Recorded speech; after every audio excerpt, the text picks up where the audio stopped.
ಶ್ರೀಕೃಷ್ಣಾಯ ನಮಃ. ವಸುದೇವಸುತಂ ದೇವಂ ಕಂಸಚಾಣೂರಮರ್ದನಂ ದೇವಕೀ ಪರಮಾನಂದಂ ಕೃಷ್ಣಂ ವಂದೇ ಜಗದ್ಗುರುಂ. ಬ್ರಹ್ಮಸ್ಥಾನ ಸರೋಜ ಮಧ್ಯವಿಲಸಚ್ಛೀತಾಂಶು ಪೀಠಸ್ಥಿತಂ ಸ್ಫೂರ್ಜತ್ಸೂರ್ಯರುಚಿಂ ವರಾಭಯಕರಂ ಕರ್ಪೂರಕುಂದೋಜ್ವಲಂ ಶ್ವೇತಸ್ರಗ್ವಸನಾನುಲೇಪನಯುತಂ ವಿದ್ಯುದ್ರುಚಾ ಕಾಂತಯ ಸಂಶ್ಲಿಷ್ಟಾರ್ಧತನುಂ ಪ್ರಸನ್ನವದನಂ ವಂದೇ ಗುರುಂ ಸಾದರಂ. ಶ್ರೀಗುರುಭ್ಯೋ ನಮಃ. ಲಂಬೋದರಂ ಪರಮಸುಂದರಮೇಕದಂತಂ ರಕ್ತಾಂಬರಂ ತ್ರಿನಯನಂ ಪರಮಂ ಪವಿತ್ರಂ ಉದ್ಯದ್ದಿವಾಕರಕರೋಜ್ವಲಕಾಯಕಾಂತಂ ವಿಘ್ನೇಶ್ವರಂ ಸಕಲವಿಘ್ನಹರಂ ನಮಾಮಿ. ತ್ವಾಂ ದೇವ ವಿಘ್ನದಲನೇತಿ ಚ ಸುಂದರೇತಿ ಭಕ್ತಿಪ್ರಿಯೇತಿ ಸುಖದೇತಿ ಫಲಪ್ರದೇತಿ ವಿದ್ಯಾಪ್ರದೇತ್ಯಗಹರೇತಿ ಚ ಯೇ ಸ್ತುವಂತಿ ತೇಭ್ಯೋ ಗಣೇಶವರದೋ ಭವ ನಿತ್ಯಮೇವ. ಶ್ರೀಮಹಾಗಣಪತಯೇ ನಮಃ. ಯಾ ಕುಂದೇಂದು ತುಷಾರಹಾರಧವಳಾ ಯಾ ಶುಭ್ರವಸ್ತ್ರಾವೃತಾ ಯಾ ವೀಣಾ ವರದಂಡಮಂಡಿತಕರ ಯಾ ಶ್ವೇತಪದ್ಮಾಸನ ಯಾ ಬ್ರಹ್ಮಾಚ್ಯುತಶಂಕರ ಪ್ರಭೃತಿಭಿರ್ದೇವೈ ಸದಾ ವಂದಿತಾ ಸಾ ಮಾಂ ಪಾತು ಸರಸ್ವತೀ ಭಗವತಿ ನಿಶೇಷಜಾಡ್ಯಾಪಃ. ಶ್ರೀ ಸರಸ್ವತ್ಯೇ ನಮಃ. ವೇದಾರ್ಥತತ್ವವಿಶದೀಕರಣೇನ ಪುಂಸಾಮುಚ್ಚೈರ್ಗತಿಂ ಜಗತಿ ಯೋ ದಯಯಾ ವಿಧಾತುಂ ರಮ್ಯಾಂ ಪುರಾಣಪದವೀಂ ಪ್ರಣಿನಾಯ ತಸ್ಮೈ ಲೋಕೇಶವೈಭವಪುಷೇ ಋಷಯೇ ನಮಸ್ತಾತ್. ತಸ್ಮೈ ವ್ಯಾಸಾಯ ಮುನಯೇ ಸರ್ವಜ್ಞಾಯ ಮಹರ್ಷಯೇ ಪರಾಶರ್ಯಾಯ ಶಾಂತಾಯ ನಮೋ ನಾರಾಯಣಾತ್ಮನೇ. ಶ್ರೀ ವ್ಯಾಸಾಯ ನಮಃ. ನಾರಾಯಣಂ ನಮಸ್ಕೃತ್ಯ ನರಂ ಚೈವ ನರೋತ್ತಮಂ ದೇವೀಂ ಸರಸ್ವತೀಂ ವ್ಯಾಸಂ ತತೋ ಜಯಮುದೀರಯೇತ್. ಕನಕರುಚಿದುಕೂಲಃ ಕುಂಡಲೋಲ್ಲಾಸಿಗಲ್ಲಃ ಶಮಿತಭುವನಭಾರಃ ಕೋಪಿ ಲೀಲಾವತಾರಃ ತ್ರಿಭುವನಸುಖಕಾರಿ ಶೇಷಶಾಯೀ ಮುಕುಂದೋ ಪರಿಕಲಿತರಮಾಂಗೋ ಮಂಗಲಂ ನಸ್ತನೋತು. ನಮಾಮಿ ಗೋವಿಂದಪದಾರವಿಂದಂ ಸದೇಂದಿರಾನಂದನಮುತ್ತಮಾಡ್ಯಂ ಜಗಜ್ಜನಾನಾಂ ಹೃದಯ ಸನ್ನಿವಿಷ್ಟಂ ಮಹಾಜನೈಕಾಯನಮುತ್ತಮೋತ್ತಮಂ. ನಮಸ್ತೆ ಚಕ್ರಹಸ್ತಾಯ ಶಾಂಗಹಸ್ತಾಯ ತೇ ನಮಃ. ನಂದಹಸ್ತಾಯ ತೇ ವಿಷ್ಣೋ ಶಂಖಹಸ್ತಾಯ ತೇ ನಮಃ. ಓಂ ನಮೋ ವಾಸುದೇವಾಯ ನಮಃ ಸಂಕರ್ಷಣಾಯ ಚ ಪ್ರದ್ಯುಮ್ನಾಯ ನಮಸ್ತುಭ್ಯಂ ಅನಿರುದ್ಧಾಯ ತೇ ನಮಃ. ಅನಾಕಾರೋ ಮಹೋಜಾಶ್ಚ ಯಶ್ಚಾದೃಷ್ಟಗತಿರ್ದಿವಿ ಜಗತ್ಪೂಜ್ಯೋ ಜಗತ್ಪ್ರಾಣಂ ತಂ ವಾಯುಂ ಪ್ರಣಮಾಮ್ಯಹಂ. ವಾಯುರೂಪಿ ಪರಮಾತ್ಮನೇ ನಮಃ. ಪ್ರಿಯ ಬಾಂಧವರೇ, ನಮ್ಮ ಈ ಶ್ರೀ ಲಾಲಿಕೃಷ್ಣ ಚಾನಲ್ಗೆ ಸ್ವಾಗತ. ಹಿಂದಿನ ವಿಡಿಯೋದ ಮುಂದುವರಿದ ಭಾಗವಾದ ಇಂದಿನ ವಿಡಿಯೋದಲ್ಲಿ ನಾವು ಶ್ರೀಮದ್ ವಾಯು ಮಹಾಪುರಾಣದ ದ್ವಿತೀಯ ಖಂಡದ ಮೊದಲನೆಯ ಅಧ್ಯಾಯದ ತೃತೀಯಾಂಶದ ವಿಚಾರ ಮಾಡೋಣ. ಈ ಅಧ್ಯಾಯದಲ್ಲಿ ಪೃಥ್ವೀದೇವಿಯ ಕ್ಷೀರದೋಹನ, ಸ್ವಯಂಭುವಾದಿ 14 ಮನುಗಳ ವರ್ಣನೆ, ವೇನರಾಜನ ಬಲಹಸ್ತ ಮಥನ, ಭೂವಿಭಾಗ, ಪೃಥುರಾಜನು ಭೂಮಾತೆಯಿಂದ ಕ್ಷೀರರೂಪವಾದ ವಸ್ತುಗಳನ್ನು ಪಡೆದ ಬಗೆ ಇತ್ಯಾದಿಗಳ ವಿಚಾರ ಮಾಡೋಣ. ಶ್ರೀಕೃಷ್ಣಾಯ ನಮಃ. ಸೂತ ಪುರಾಣಿಕರು ಮುಂದುವರಿಸಿ ಹೇಳುತ್ತಾರೆ, ಪ್ರಥಮ ತ್ರೇತಾಯುಗದಲ್ಲಿ ಸ್ವಯಂಭುವ ಮನುವಿನ ಪೌತ್ರನೂ ಉತ್ಥಾನಪಾದರಾಯನ ಮಗನೂ ಆದ ಧ್ರುವ ಮಹಾರಾಜನು ಮಹಾಕೀರ್ತಿಯನ್ನು ಪಡೆಯುವುದಕ್ಕಾಗಿ ಯೋಗಾರೂಢನಾಗಿ ಪರಮಾತ್ಮನನ್ನು ಧ್ಯಾನ ಮಾಡಿದನು.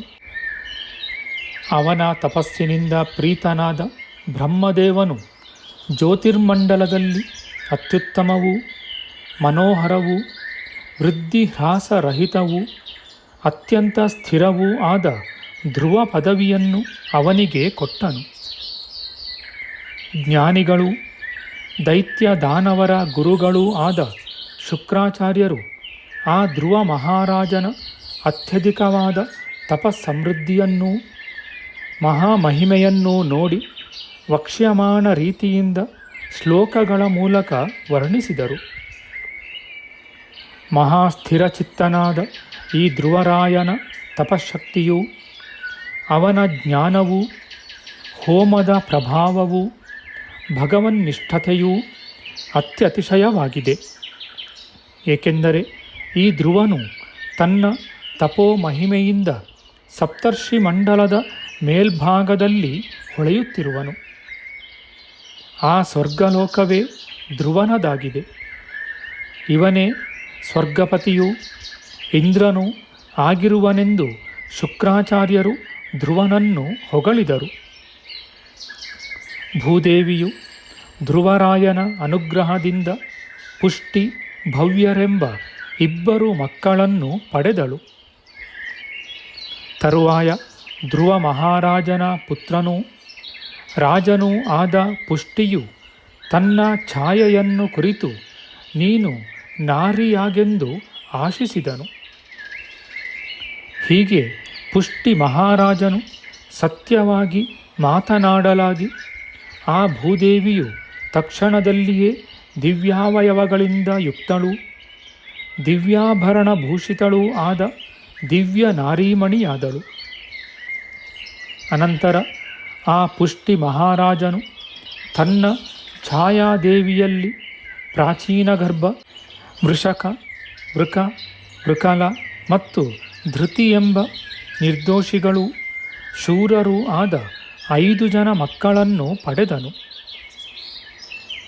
ಅವರಲ್ಲಿ ಪ್ರಾಚೀನ ಗರ್ಭನ ಪತ್ನಿಯಾದ ಭೂವರ್ಚ ಎಂಬವಳು ಉದಾರಧಿಯನೆಂಬ ಪುತ್ರನನ್ನು ಪಡೆದಳು. ಈ ಉದಾರಧಿಯನೇ ಪೂರ್ವಜನ್ಮದಲ್ಲಿ ಇಂದ್ರನಾಗಿ ಅವತರಿಸಿ ಸ್ವರ್ಗಕ್ಕೆ ಅಧಿಪತಿಯಾಗಿದ್ದನು.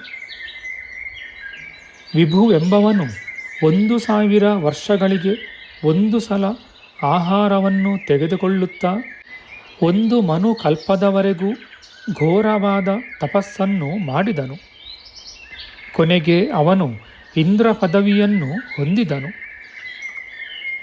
ಉದಧಿಯ ಪತ್ನಿಯಾದ ಭದ್ರಾ ಎಂಬವಳು ದಿವಂಜಯನೆಂಬ ಪುತ್ರರನ್ನು ಪಡೆದಳು.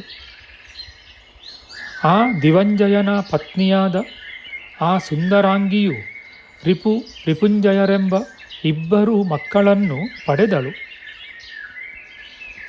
ಆ ರಿಪುವಿಗೆ ಬೃಹತಿ ಎಂಬವಳಲ್ಲಿ ಮಹಾ ತೇಜಸ್ವಿಯಾದ ಚಾಕ್ಷುಷನೆಂಬ ಪುತ್ರನು ಉತ್ಪನ್ನನಾದನು. ಆ ಚಾಕ್ಷುಷನಿಗೆ ಮಹಾತ್ಮನೂ ಪ್ರಜಾಪತಿಯೂ ಆದ ಅರಣ್ಯನ ಕುಮಾರಿಯೂ ಪುಷ್ಕರಣಿ ನಾಮಕಳೂ ಆದ ವಾರುಣಿಯಲ್ಲಿ ವಸುವೆಂಬ ಕುಮಾರನು ಉದ್ಭವಿಸಿದನು. ಎಲೈ ಮಹಾತ್ಮನಾದ ಶಾಂಶಪಾಯನನೇ, ಅಂತಹ ಮನುವಿಗೆ ವೈರಾಜ ಪ್ರಜಾಪತಿಯ ಕುಮಾರಿಯಾದ ನದ್ವಲಾದೇವಿಯಲ್ಲಿ ಮಂಗಳಕರರಾದ 10 ಜನ ಗಂಡು ಮಕ್ಕಳು ಹುಟ್ಟಿದರು. ಮನು ಮಹಾರಾಜನಿಗೆ ನದ್ವಲಾದೇವಿಯಲ್ಲಿ ಊರು, ಪೂರು, ಶತದ್ಯುಮ್ನ, ತಪಸ್ವಿ, ಸತ್ಯವಾಕು, ಕವಿ, ಅಗ್ನಿಷ್ಠುತ, ಅತಿರಾತ್ರ, ಸುದ್ಯುಮ್ನ, ಅಭಿಮನ್ಯುವೆಂಬ 10 ಜನ ಸತ್ಪುತ್ರರು ಹುಟ್ಟಿದರು. ಊರು ರಾಜನು ಆಗ್ನೇಯಿಯಲ್ಲಿ ಅಂಗ, ಸುಮನಸ, ಸ್ವಾತಿ, ಕ್ರತು, ಅಂಗೀರಸ, ಶಿವ ಎಂಬ ಅತ್ಯಂತ ಸಮರ್ಥರಾದ 6 ಜನ ಮಕ್ಕಳನ್ನು ಪಡೆದನು. ಆ ಅಂಗರಾಜನಿಗೆ ಸುನೀತಾದೇವಿಯಲ್ಲಿ ವೇನರಾಜನೊಬ್ಬನೇ ಹುಟ್ಟಿದನು.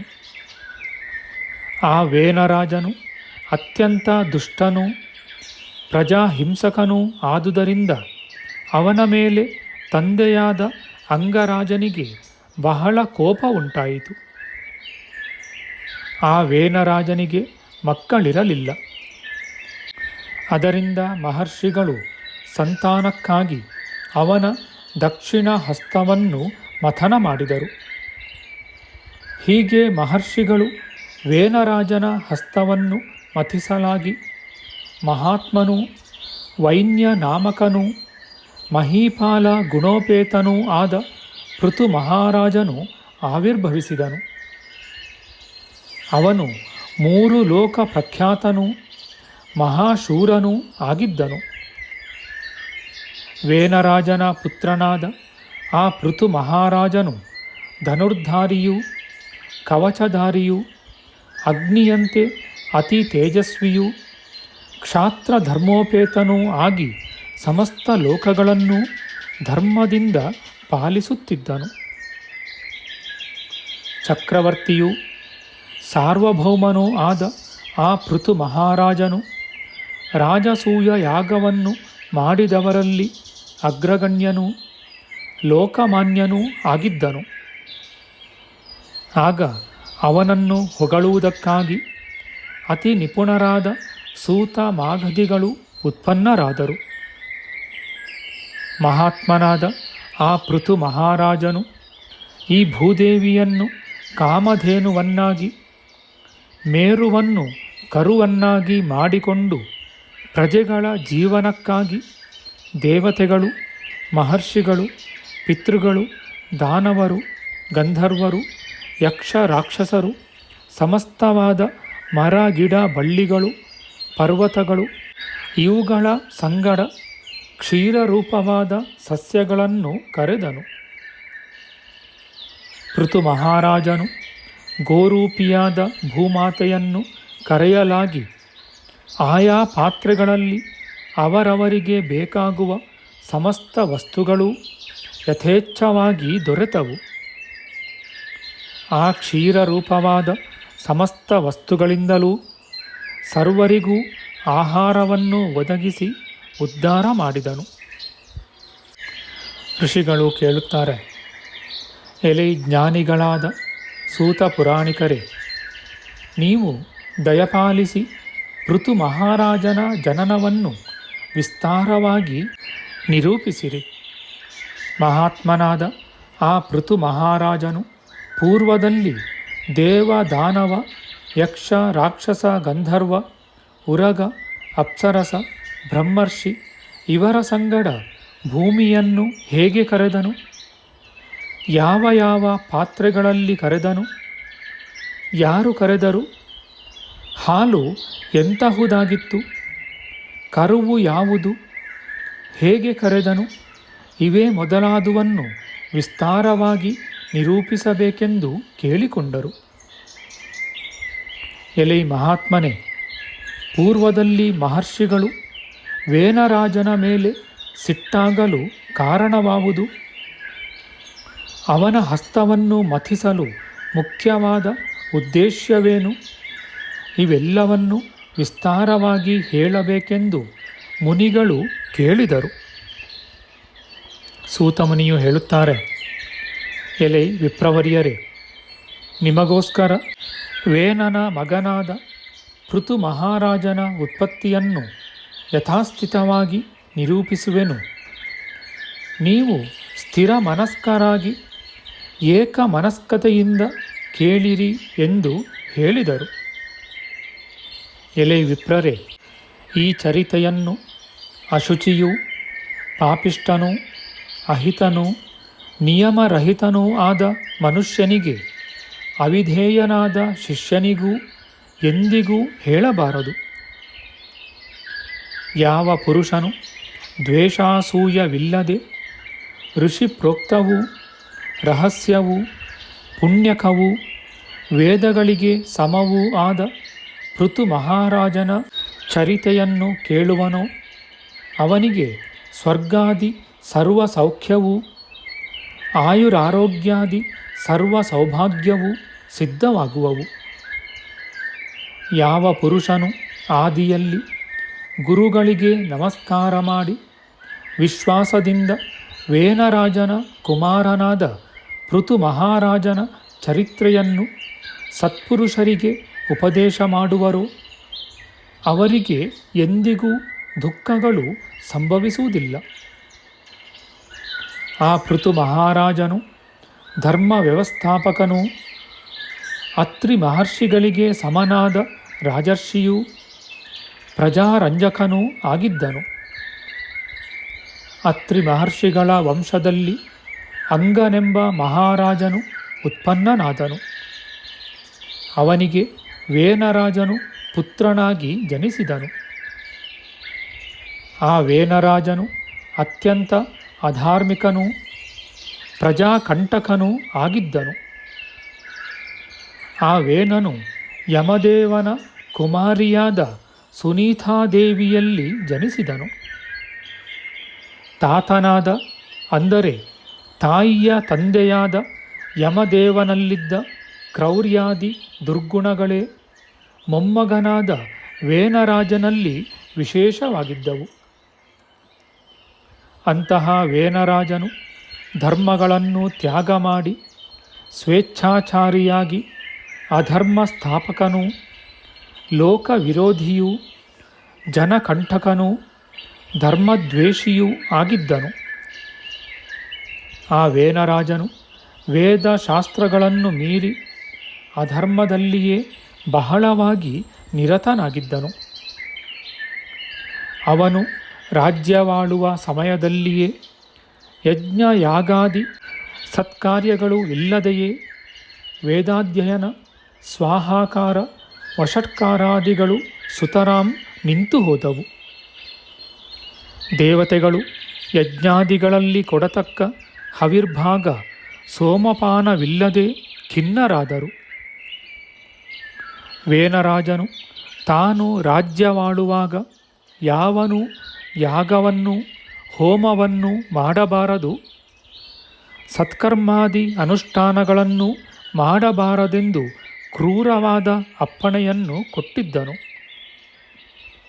ಇದರಿಂದ ಅವನಿಗೆ ವಿನಾಶಕಾಲವು ಸಮೀಪಿಸಿತು ಎಂದು ಜ್ಞಾನಿಗಳು ಹೇಳಿದರು. ಬ್ರಾಹ್ಮಣಾದಿಗಳು ನನಗಾಗಿಯೇ ಯಾಗವನ್ನು ಮಾಡಬೇಕು. ಯಾಗಾದಿಗಳಲ್ಲಿ ಅಗ್ರಪೂಜೆಯನ್ನು ನನಗೇ ಮಾಡಬೇಕು.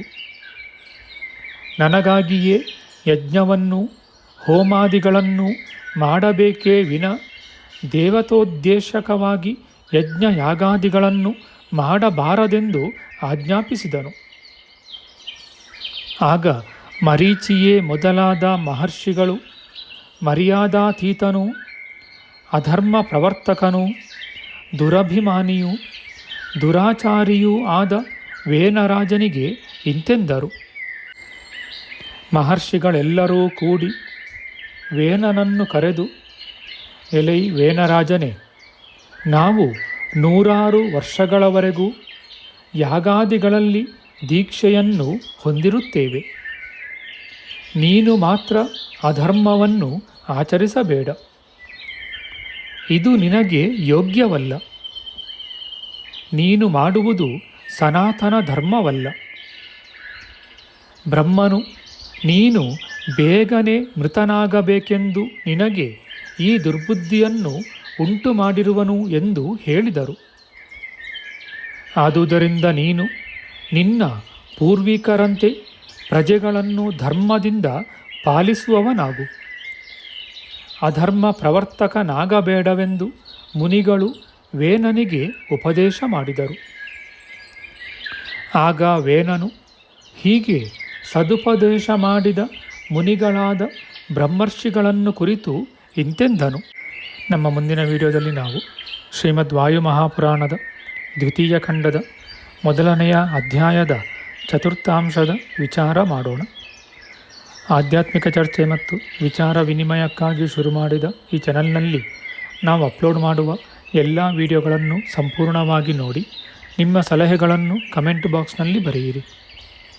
ಈ ಚಾನಲ್ಗೆ ಸಬ್ಸ್ಕ್ರೈಬ್ ಮಾಡಿ ಹಾಗೂ ಬೆಲ್ ಬಟನ್ ಒತ್ತಿ ನಾವು ಹಾಕುವ ಎಲ್ಲ ವಿಡಿಯೋಗಳನ್ನು ನೋಡಿ ಪ್ರೋತ್ಸಾಹಿಸಿ. ಕೃಷ್ಣಂ ನಾರಾಯಣಂ ವಂದೇ ಕೃಷ್ಣಂ ವಂದೇ ವ್ರಜಪ್ರಿಯಂ ಕೃಷ್ಣಂ ದ್ವೈಪಾಯನಂ ವಂದೇ ಕೃಷ್ಣಂ ವಂದೇ ಪೃಥಾಸುತಂ. ಶ್ರೀಕೃಷ್ಣಾಯ ನಮಃ.